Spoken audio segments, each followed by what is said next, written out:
Hey, Amy. I'm great. How are you? Good. How are you doing? I'm good. I'm good. Good, good, good. We had a few technical issues. We Sometimes that did. happens. And but here we go. So today you want to talk to us about finding your true self. I do. This is about a journey of self-discovery. And you say that self-discovery is a journey that requires intentional effort and an open mind. It's not a one-time event, but rather a continuous process. And for us to embark on this journey, we need to take time to reflect on our life, our values, our beliefs, and experiences. And this is how you're going to explain to us today how you turn traumatic events in your life into a catalyst for change. Thank you very much for the introduction. I had a brief interview with Cornelia previously, so I don't want to backtrack and go over all of that. But just to briefly update you, if you have not seen that before, I was divorced from a 29-year marriage and was living on my own, faced with a bunch of different things that I had never been faced with before, which caused me to really self-reflect. It caused me to look within myself, figure out what I wanted out of life, figure out where I was going, figure out who I was. So I sort of embarked on that journey from that point, because prior to that, I was raising my children, kind of immersed in their life. And I was a mom, which I would not have ever traded for all the millions of dollars in the world, but it did not allow me to be myself. It did not allow me to figure out what I wanted, what I liked. So it wasn't until I was alone after that time trying to discover who I was. So the first thing that I kind of looked at was embracing authenticity. And for me, embracing that was kind of getting rid of all the stereotypes, getting rid of societal expectations, all the external influences, and really embracing who I really am. I know one example of that, I used to work somewhere about 25 years ago, and my boss told me, you needed to pull your hair back or cut it off because this look of yours is not professional. And I thought to myself, well, this is the way I am. This is the way I was made. So, but that changed me. That societal expectation changed me. It caused me for 20 something years later to continue to take professional headshot photos with my hair straightened or flat ironing or looking completely different than what I do today, or that was not my authentic self. So that's one thing that I did on my journey, was just embracing authenticity. I have curly hair. This is who I am. So it wasn't until I began this journey that I said, this is me. This is my hair. This is who I am. Here I am. So that was one thing that was a huge difference for me, was really embracing the authenticity of who I really am. And the other part of that was being sensitive. I've always been made to feel that being a sensitive person was a curse. You were weak. You were too sensitive, you wore your heart on your shirt sleeve, whatever the terminology is. So the other part of embracing authenticity for me was realizing that being sensitive, it's not a curse, it's a blessing. It shows people that you have a heart, you can relate to them. So that was kind of the first part of my journey of discovering myself. Yeah, there's so many things that you said that I could ask you questions about and will. But let's just start with the last one when you were talking about being sensitive. That, when we drop all the expectations of what the world expects from us and we release and let go of, all the places where we felt like an imposter, right? And we become our authentic self. We also embrace the part of us that is empathic.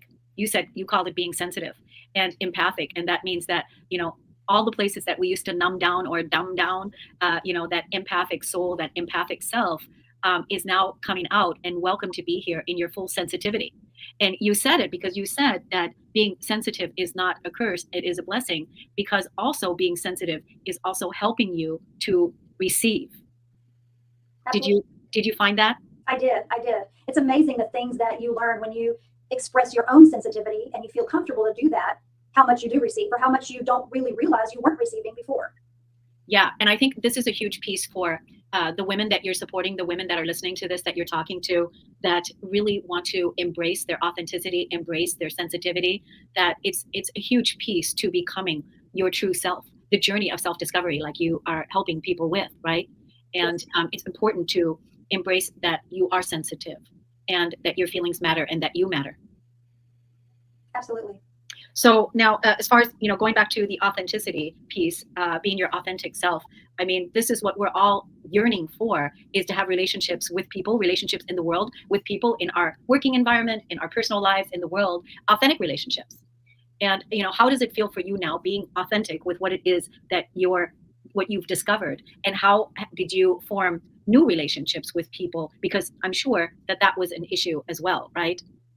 It was a little bit, and at the beginning I was very afraid. I was very timid to put yourself out there, so to speak, especially when you are in the corporate world and they view you as one particular way or one particular person, and now you are going to express how you really feel, or you're going to be vulnerable to allow people to see your sensitivities. And it's a frightening thought at first.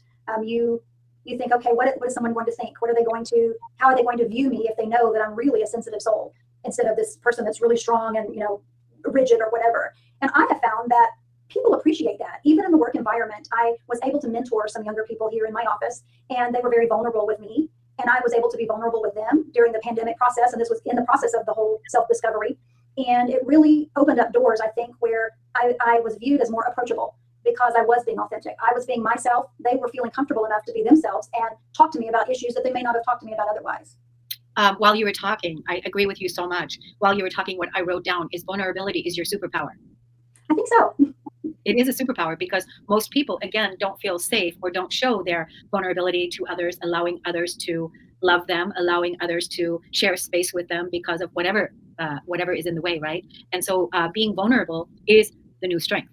It is the strength. Being vulnerable is the strength rather than being strong, being rigid, being closed off, but actually being vulnerable is the strength. I agree. Yeah, and that again takes inner reflection and inner practice with what you were doing on your self-discovery journey. So take us back to the time when, because you said you were married for 29 years, and then all of a sudden, the divorce conversation came up. Take us back to that day or that time where that became evident that this is what was going to be happening. How did that make you feel?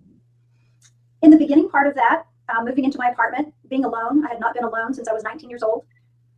It was frightening. It was very frightening at first. My heart was hurt. I wasn't sure what to do. I wasn't sure if I even enjoyed being alone, to be honest. I wasn't sure how was I going to fill my time. When your kids are growing up, you fill every moment with what they're doing, where they're going. Everything about your life revolves around them. And even though it had been a few years since they had been gone and grown, it was a challenge to be on my own. At first I didn't know if I could afford to be on my own. I didn't know. It was a very frightening time. So you have to begin at that point saying, okay, if this is not working here, look inside yourself and figure out what changes can I make to affect change? What things can I do to remind myself that I'm human? What things can I do to figure out what I enjoy? So it kind of starts from that process. So really just living on my own and just starting from scratch for the most part, starting from scratch in every way, shape, or form, figuring out what I enjoyed, figuring out what do I even like to eat? If I'm going to cook for just myself, which is still a challenge, I don't know how to cook for just myself. I still cook a massive quantity of food. I don't know if that'll ever change, but I just had to learn everything from the very beginning, and it was frightening. Wow. When you're talking like this, it makes me feel, because before being with your family, with your kids and your husband, you were always thinking of them first, of what do they want to watch? What do they want to eat? What do they like? And never asking yourself the questions, what about you? What about you? Like, what's your preference? And so then all of a sudden during this time, then your journey of self-discovery, you had to ask the only person in the room, what do you like? What do you like? And it's weird to do that by yourself because, you're the only person that's there. And what would you like to eat? What show would you like to watch? What would you like to do next? Finding out the things that you enjoy. So looking back now, do you see, how long have you been divorced now? I moved into my apartment at the beginning of 2020. So okay.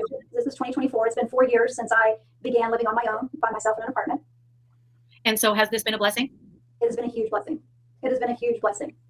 Yeah. So did you fall in love with yourself?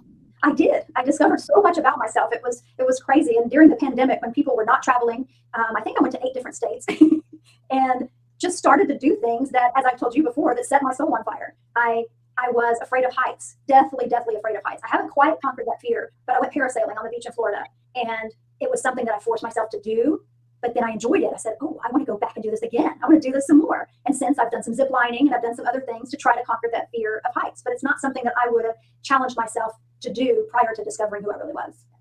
I almost feel like, this is like the best thing that happened to you aside from your first life when you gave birth to your children and you were married. It's kind of like, okay, that was my first life. This is my second life, all in one life. It is. It's kind of a new outlook to starting over to this is my new life. This is what life looks like. And the other part of finding yourself too is navigating the life challenges, the obstacles, the setbacks, the little detours that we take, navigating all of those and confronting those that cause adversity, whatever that is, whether it's something that's toxic or something you're filling your schedule with that's kind of taking up all of your time. Navigating all of those life challenges that's what allows you to grow. Yeah. So you went ziplining, you went parasailing, and what else? You went traveling. You've done all these fabulous things during that time. And so did you discover that you really did enjoy some of those things? I did. And I put my fears aside. That was the other thing, when I was living safe, so to speak, in my bubble or raising my family or whatever, which was great. We had some wonderful, wonderful times together. I didn't press myself. I didn't challenge myself nearly as much as I did when I was sort of forced to. I was on my own, and now let's try to test this. Let's test the waters. Let's figure out what it is you enjoy. So I'm thankful for the growth of that. What are your kids saying to you now about the new mom? Well, my daughter lives overseas at the moment, so it's very difficult for her to see. She does see that I'm very happy that I was able to purchase my own home by myself right before turning 50. So she's really proud of that, and I'm thankful for that. Yeah, and now you're showing her a whole another side of you that she doesn't even know yet, because you've just only discovered this yourself. And I always say that the most important relationship that we have in life is the relationship we have with ourselves, and then we get that relationship really juicy and loving, and then we bring that relationship to life and all that we relate with. Absolutely, absolutely. And it Yeah. wasn't that I didn't love myself before, but I didn't, if that makes any sense. I felt like I loved myself. I felt like I was doing what I was supposed to be doing, what I was called to do at that moment in time.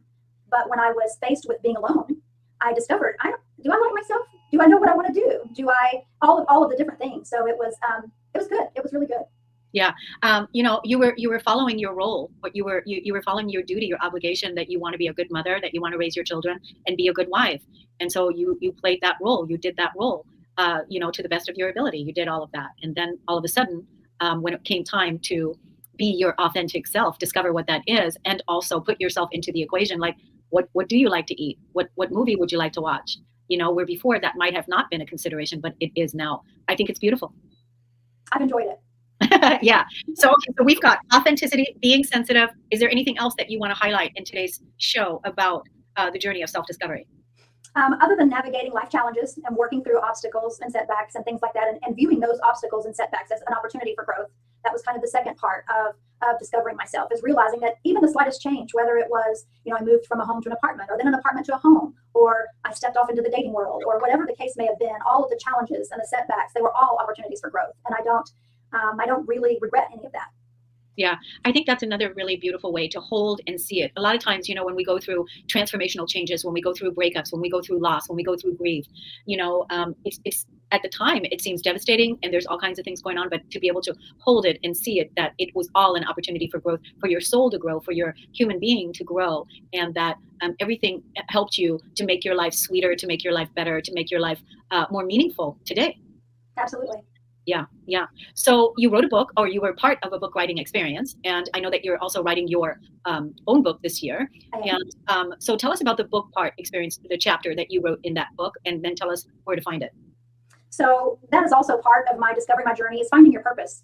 I always have had a heart for serving and or giving to things that related to children, to homelessness, to animals, those types of things. But it wasn't until this book journey and realizing that I had a story to tell, and that my story was helping someone else. So it was not only therapeutic for myself, but it was therapeutic for someone else, to see that in my chapter that I wrote in the book, that I was taking whatever it was that happened to me, or wherever it was that I've been, my life experiences, and telling that in a way that would help someone else to get there. So I began the book journey. It was most of last year, writing in a chapter of Shine Your Light, which was a phenomenal experience. I've never done anything like that. Another bucket list item, or another finding yourself item. I had an accountability partner. There were 13 women in this book. We met on a regular basis. We had editors, we had coaches, we had all of the things to get us through writing this entire book and each person's chapter. So it allowed us to be vulnerable on those calls. Again, be vulnerable with your peers writing in the same book, even though we didn't know the story of each woman until the very end. We didn't know whether her story was divorce or murder or whatever the things may have been covered in that book, which is a huge array of issues. We didn't know what their stories were. We just knew that we could be vulnerable enough to share ourselves amongst that group.